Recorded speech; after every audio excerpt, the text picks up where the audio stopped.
जय माँ गायत्री।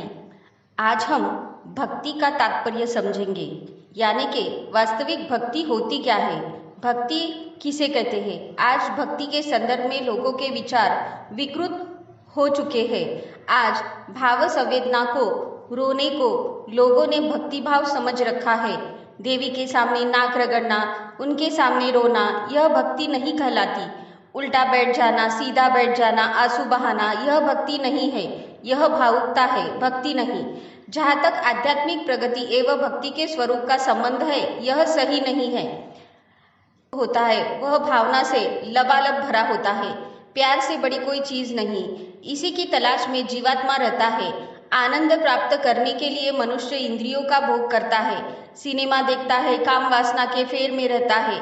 परंतु अगर आप 3 घंटे से ज्यादा सिनेमा देखेंगे तो आंखें खराब होने लगेगी।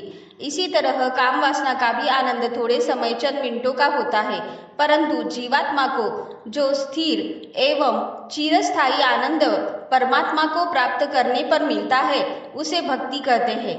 आपने अगर इसको अनुभव करके देखा होता तो मजा आ जाता। आपको अपने आपस से, अपनों से प्यार होता है, अपनी मोटर से, साइकिल से प्यार होता है। आप इसी तरह हर व्यक्ति को अपना मानिए। अगर पड़ोसी के बच्चों को भी अपना मानेंगे तो आपको आनंद होगा। अगर कोई अपना आदमी घर में आ जाता है तो आपको मजा आ जाता है। वास्तव में आनंद अपनेपन से होता है। अपना एवं पराये का फर्क है, वह जहाँ वहाँ अंधकार छाया रहता है। मित्रों, आप प्यार का टार्च जहाँ भी डालेंगे, जिस चीज पर भी डालेंगे, वह चीज आपको प्यारी एवं बढ़िया आनंददायक मालूम पड़ेगी। मजनू लैला कोई खास सुंदर नहीं थे, परंतु दोनों को एक दूसरे से प्यार था। इसीलिए दोनों एक दूसरे पर मरने खपने के लिए तैयार रहते थे। भगवान एक रस का नाम है, जिसे शास्त्रकारों ने रसो वै सह बतलाया है। रस किसे कहते हैं? आनंद को कहते हैं। यह आनंद कहा है भगवान ने। अगर आप भगवान के साथ आत्मीयता जोड़ ले तो आपको भगवान की भक्ति का आनंद मिल जाएगा। हम भगवान के हैं तथा भगवान हमारे। यदि ऐसी भावना मनुष्य के भीतर आ जाए तो मजा आ जाए। मीरा ने भगवान को अपना पति मान रखा था, इसी कारण से उसे प्यार के लिए भगवान और मीरा दोनों भूखे थे। यही भक्ति है। जरासंध एवं कंस ने कृष्ण भगवान को पराया माना था। इस कारण से उसे राग द्वेष था। अपने होते हुए भी वे पराये लगते थे। फिर आनंद एवं प्यार कहाँ से उभरता? आनंद एवं प्यार एक ही चीज का नाम है। अगर आपको आनंद पाना है तो प्यार का मादा बढ़ाना पड़ेगा। यह दिखाना नहीं पड़ता, वरन अंदर से उपजता है और बिना प्रतिदान की इच्छा के अपना सब कुछ औरों पर उड़ेल देता है। उदाहरण के लिए, अगर आपने अपने शरीर से जरा भी प्यार किया है तो आप जब से उसमें जरा सी भी गड़बड़ी हो जाती है तो आप उसे ठीक करते हैं, दवा खाते हैं, संवारते हैं, बाल बनाते हैं। इसका कारण यह है कि हम अपने शरीर को अपना मानते हैं। अपनेपन का मादा जहाँ भी कहीं भी होता है, वहाँ आनंद एवं प्यार बरसता रहता है। गेंद जब दीवार पर फेंकी जाती है तो वह लौटकर आपके पास ही आ जाती है।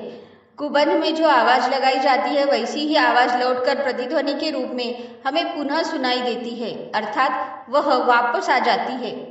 ठीक उसी प्रकार जब हम किसी को प्यार करते हैं, मोहब्बत करते हैं, तो वह भी उसी आवाज की तरह हमारे पास वापस आ जाती है। कहने का मतलब यह है कि हम जिसे प्यार करते हैं वह भी हमें प्यार करता है। इस संसार में अगर आप लोगों को राग द्वेष के रूप में दिखेंगे तो सारे संसार में आपको राग द्वेष ही मिलेगा। अगर आप लोगों की उपेक्षा करना आरंभ कर देंगे तो आपको चारों तरफ उदासी, सूनापन तथा उपेक्षा ही मिलेगी। सब माया तथा मिथ्या दिखाई पड़ेगा। परंतु अगर आपकी भावनाएं ठीक होंगी तो आपको हर जगह राम एवं सीता दिखाई पड़ेंगे। जैसा कि तुलसीदास कहते हैं, सिय राम मैं सब जग जानी, करहु प्रणाम जोरी जग पानी। अभी तक आपने अपना दायरा अपने शरीर तक, अपने कुटुंब तक सीमित रखा है। उस दायरे को बढ़ा दीजिए, अपने आप को सारे संसार के रूप में बढ़ा दीजिए। स्वामी रामानंद तीर्थ अपने आप को राम बादशाह कहते थे। किसका बादशाह हूँ? बादलों का, आकाश का बादशाह हूँ, यह कहा करते थे। आप गंगा जी का पानी निहारना चाहे, सड़क पर चलना चाहे, बादलों को निहारना चाहे तो आपको कौन रोक सकता है? आप किसके काम आए? किसी के मीठे वचन बोले, चिड़ियों को दाना डाले तो आपको कौन रोक सकता है? यह सत्य है कि अगर किसी के घर में घुसे या किसी का सामान आदि चुरा ले तो आपको कोई रोक भी सकता है, कानून के हवाले कर सकता है, परंतु अगर आप अच्छा काम करेंगे तो आपको कौन रोक सकता है।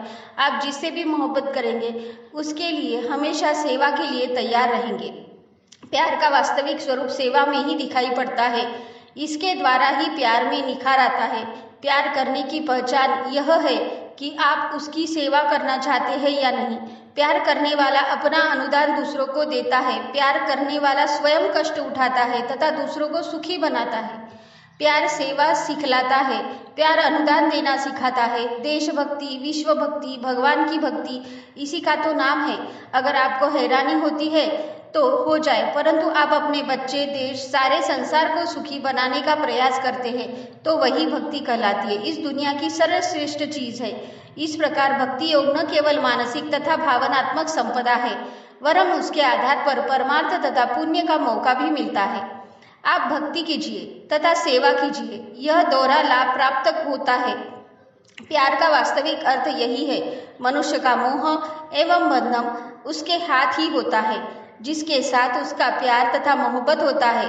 शंकर भगवान की हम उपासना करते हैं तो हमें शंकर की भक्ति के साथ भूत पलित लोगों की अर्थात गए गुजरे लोगों की, गरीब एवं पिछड़े लोगों की भी हमें सेवा करने के लिए तैयार रहना चाहिए।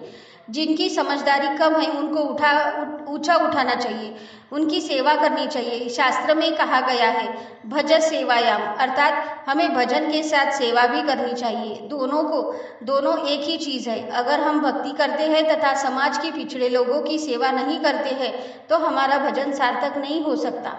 सेवा हम किसी की कर सकते हैं मित्रों।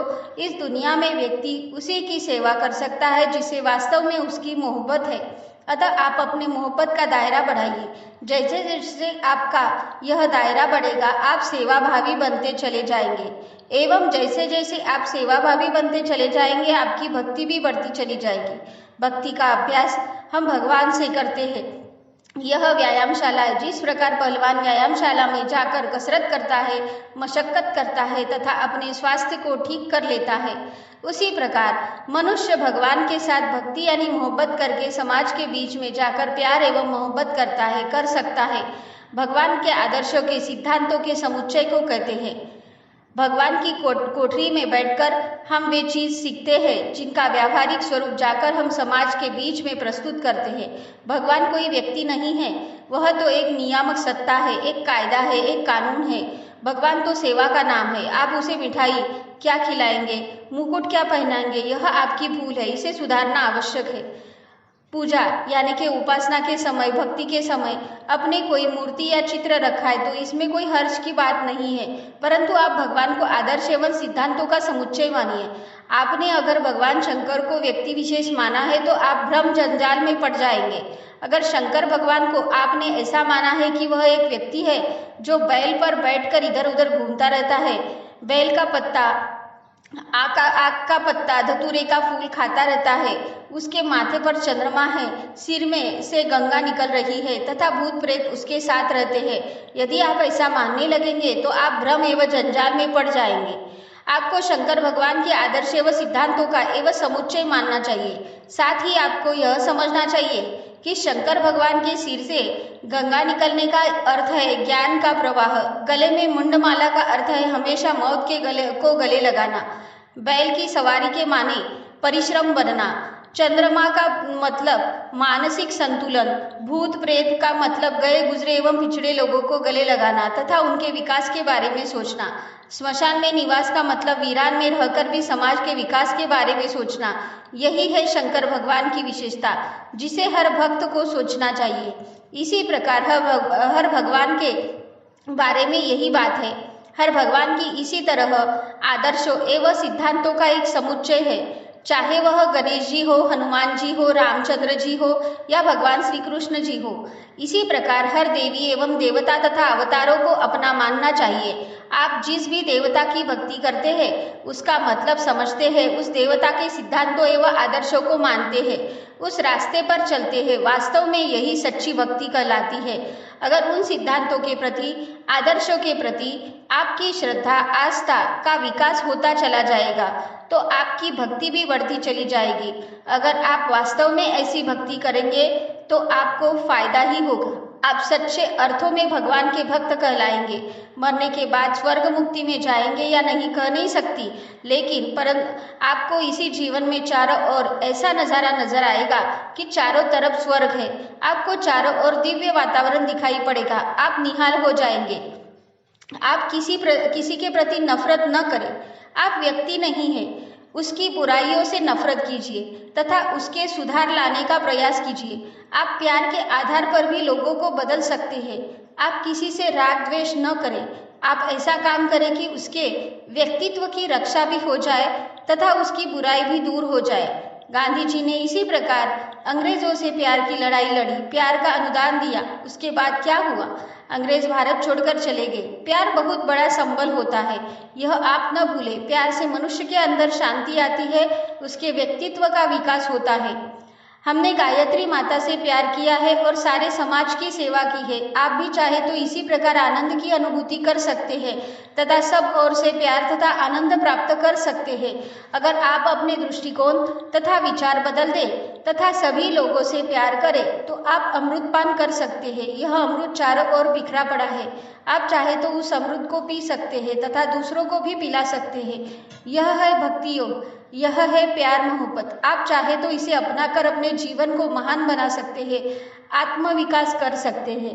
जय माँ गायत्री, जय गुरुदेव।